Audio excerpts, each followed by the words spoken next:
ce point de presse qui est consécutif à la première réunion des plénipotentiaires de la plateforme opérationnelle de sécurisation des élections. Vous pouvez retenir que c'est maintenant le nom officiel de la plateforme. Plateforme opérationnelle de sécurisation des élections, POSE en acronyme. Ça a été adopté aujourd'hui.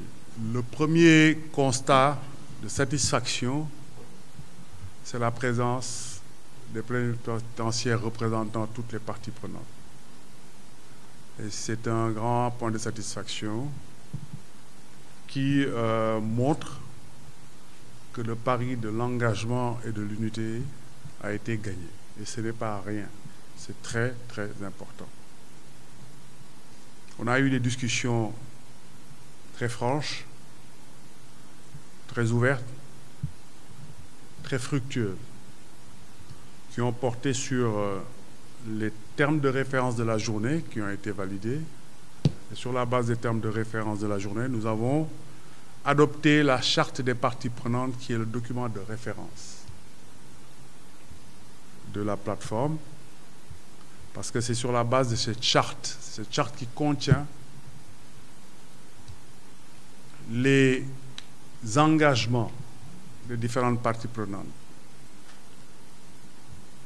Et ces engagements sont très importants parce qu'il s'agit de porter ensemble un combat de principe. Combat de principe pour la sauvegarde de notre démocratie menacée par les actes posés par le candidat Macky Sall. Il faut que cette administration respecte la loi. Les partis politiques de l'opposition ne demandent pas quelque chose que la loi ne leur accorde pas. Ce n'est pas un cadeau. Alors, quand j'entends les gens dire « oui, le ministère a fait une concession », le ministre n'a fait aucune concession. Pour l'instant, il n'a même pas encore respecté totalement la loi. Il ne respecte la loi que même pas partiellement. Le ministère est en train de biaiser.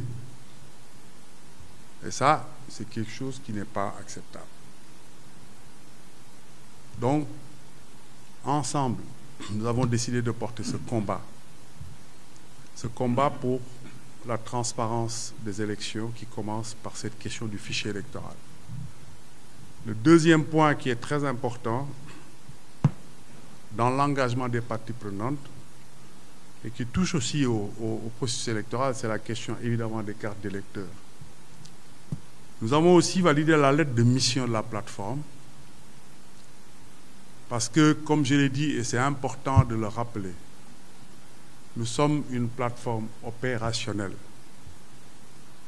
Nous travaillons pour l'ensemble des parties prenantes.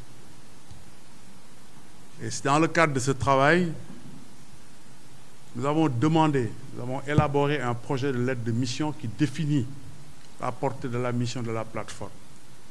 Donc le projet de lettre de mission a aussi été validé.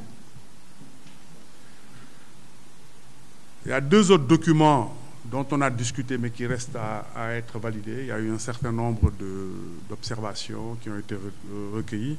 C'est le projet de structuration et le projet de feuille de route qui vont être partagés parce qu'on n'avait pas eu l'occasion de les partager avant la réunion, mais on en a quand même discuté. Mais les parties prenantes vont revenir avec leurs observations sur ces deux projets. La prochaine étape capitale, c'est la rencontre prévue le 5 décembre pour le lancement officiel de la plateforme.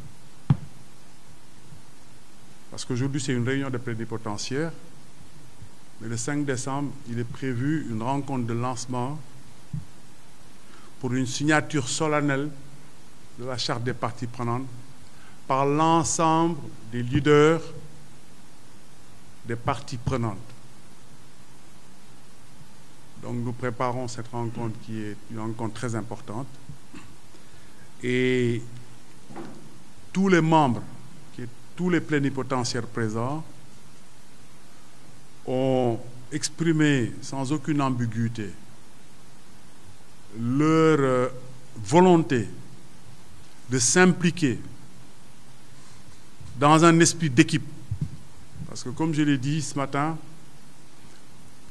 quand nous sommes ici, nous sommes ensemble, nous sommes une équipe pour le Sénégal, une équipe pour faire gagner le Sénégal, une équipe pour faire gagner la démocratie sénégalaise. Et cet état d'esprit collectif solidaire a été réitéré dans le cadre de nos discussions et nous nous en félicitons. Je terminerai cette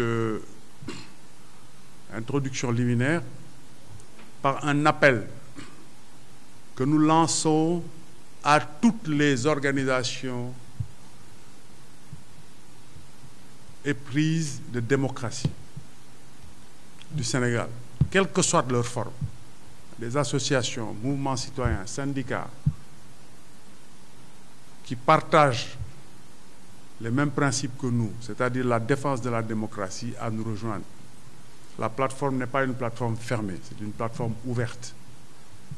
Elle est ouverte à tous les Sénégalais, quelle que soit la nature de leur organisation, qui partagent les mêmes principes, qui veulent défendre notre démocratie, qui veulent des élections transparentes et surtout qui veulent le maintien de la stabilité et de la paix sociale de notre pays.